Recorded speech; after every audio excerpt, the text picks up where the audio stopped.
तू काम पे क्यों नहीं आया? काम नहीं करना क्या तुझे? प्रणाम छोटे मालिक। बताओ। छोटे मालिक, मेरी दीदी आपसे कुछ बात करना चाहती है। दीदी बोलो ना, मालिक से बोलो। बताओ। नमस्ते साहब जी। नमस्ते। साहब जी, हम ना पढ़ना चाहते हैं, शहर जाके एक अच्छे कॉलेज में अपना एडमिशन कराना चाहते हैं। वो हमारी दोस्त है ना, वो भी कॉलेज में जा रही है। उसने हमको बोला है तू भी पढ़ाई करेगी ना तो पढ़ लिख के एक अच्छी नौकरी मिल जाएगी तुझको, फिर हम अपना और अपने भाई का भविष्य बना पाएंगे, गरीबी की दुनिया से निकल पाएंगे। साहब जी, कॉलेज में एडमिशन कराना है, उसके लिए थोड़े पैसे चाहिए। राहुल ने बताया था आप बहुत अच्छे हैं, लोगों की बहुत मदद करते हैं, थोड़ी सी मदद हमारी भी कर दीजिए, आपका बहुत उपकार हो जाएगा। हाँ साहब जी, मेरी बहन का सपना है कि शहर जाकर अच्छे से पढ़ाई करे और एक बड़ा ऑफिसर बने।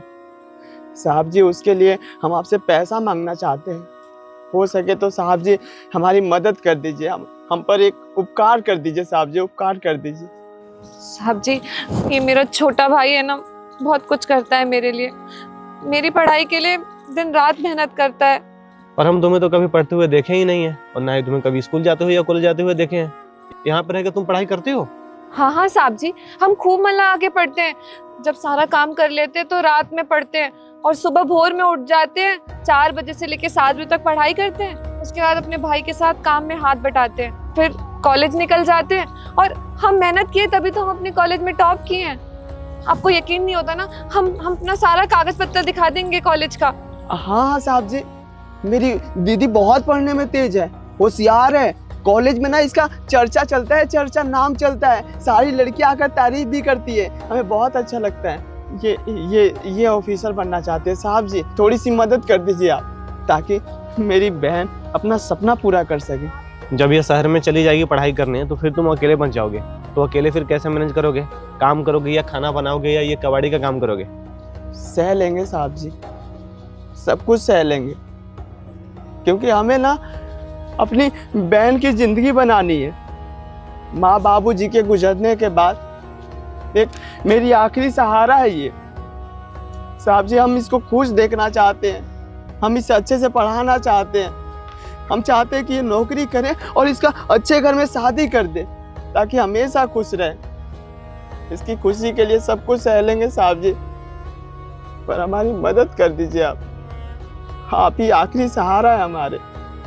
साहब जी, छोटा भाई है मेरा, लेकिन बड़े भाई के सारे फर्ज निभाता है।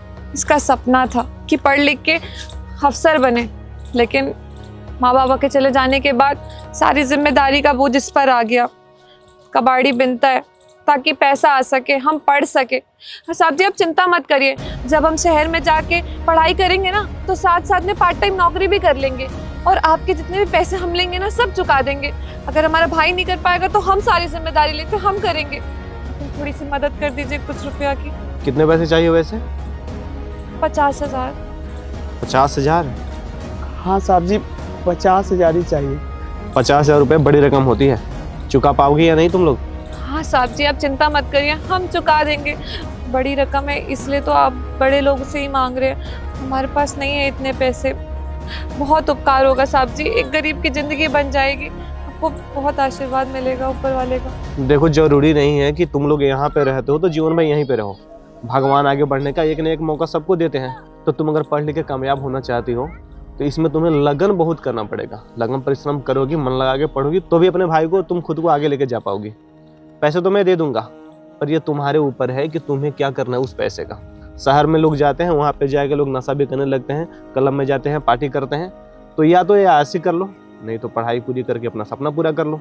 तो देखो, अगर तुम्हें इस दलदल से निकलना है तो पैसे तो हम दे देंगे, पर दिन रात मेहनत करके तुम्हें पढ़ाई करनी पड़ेगी। अगर तुम चाहते हो कि तुम्हारा भाई ये सब ना करे, इसका सपना पूरा ना हुआ, तो तुम अपना सपना पूरा करना चाहती हो, तो तुम्हें अपने लिए नहीं अपने भाई के लिए मेहनत करना पड़ेगा। हाँ साहब, हम दिन रात मेहनत करेंगे और जरूर एक अच्छी नौकरी लेकर यहाँ पर आएंगे, ताकि हमारे स्वर्गवासी माँ बाप को हम पर बहुत गर्व हो, हमारे भाई को हम पे बहुत गर्व हो। और साहब जी, आप जो हम पे उपकार करेंगे ना, उसको हम बर्बाद नहीं जाने देंगे, आपको भी गर्व होगा हम पर। चलो, अच्छी बात है, ये लो, अपना सपना पूरा करो। और शहर जाना, किसी चीज का अगर दिक्कत है तो तुम अपने भाई को बता देना। और सुनो, अगर इसके पढ़ाई में और भी पैसे की जरूरत पड़े ना तो तुम मुझे बताना।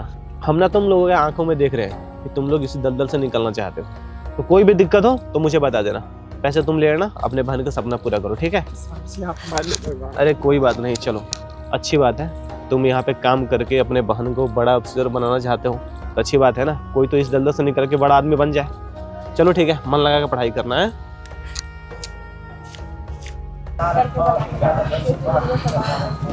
दीदी देखा साहब बहुत अच्छे हैं, पर दीदी आप मेरे से ना एक वादा कीजिए कि शहर जाने के बाद आप गलत संगत में नहीं पड़ेंगी और मन लगा के पढ़ाई करेंगी। और अगर आपको और भी पैसे चाहिए ना, आप मुझे बताना, आपका छोटा भाई कहीं ना कहीं से इंतजाम करके आपको पैसे दे देगा। बस दीदी आपसे एक बात बोलना चाहता हूँ, मेरे सपनों को कभी टूटने मत देना। नहीं भाई, मैं कभी भी सपनों को नहीं टूटने दूंगी, ना ही साहब का विश्वास कभी कुछ नहीं टूटने दूंगी। और तू चिंता मत कर, मैं किसी गलत संगत में नहीं जाऊंगी। जिसके ऊपर जिम्मेदारियों का बोझ होता है ना, वो कभी गलत चीजों के बारे में सोच ही नहीं सकता। और लोग गलत कहते हैं कि अमीर लोग गरीब लोगों को दबा के आगे बढ़ते हैं, अमीर बनते हैं। कुछ अमीर लोग ऐसे भी होते हैं जो दिल के साफ होते हैं, जो हम गरीब लोगों को मौका देते हैं आगे बढ़ने का, ताकि हम अपनी जिंदगी संवार सके, तरक्की कर सके।